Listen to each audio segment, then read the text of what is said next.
ओडिशा का एक ऐसा पर्व जहां बगोला भी अपनी मछली श्रद्धा में छोड़ देता है। मैं बात कर रहा हूं पंचुका के बारे में। कार्तिक मास के अंतिम 5 दिन। कहते हैं कार्तिक मास पूरे वर्ष का सबसे पवित्र समय है, लेकिन उसका अंत पंचुका सबसे गहरा है। इन 5 दिनों में लोग सिर्फ व्रत नहीं रखते, वो अपनी इच्छाओं को, अपनी आदतों को और अपने अहंकार को छोड़ देते हैं। न मांस, न मछली, न प्याज, न लहसुन, सिर्फ सात्विक भोजन। और उसमें सबसे खास हबिश डालमा। सुबह सूर्योदय से पहले स्नान, तुलसी जी के पास दीप जलाना और विष्णु जी के नाम का जप करना। इस समय ओडिशा के घरों में तुलसी चौरा सजता है फूलों और चीता से। और इसी दौरान होता है कुछ बहुत खास, तुलसी विवाह। कहीं युग पहले एक दानव था, जलंधर, जिसने देवलोक में आतंक मचा रखा था।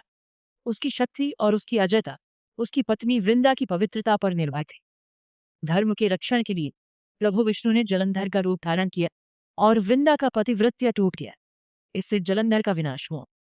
जब वृंदा को सत्य का पता चला, उसने विष्णु जी को पत्थर बन जाने का श्राप दे दिया और इसी श्राप से शालिग्राम का जन्म हुआ।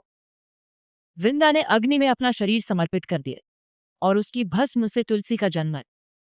विष्णु जी उसकी भक्ति और बलिदान से प्रभावित होकर उसे अमृतत्व का वरदान दिया।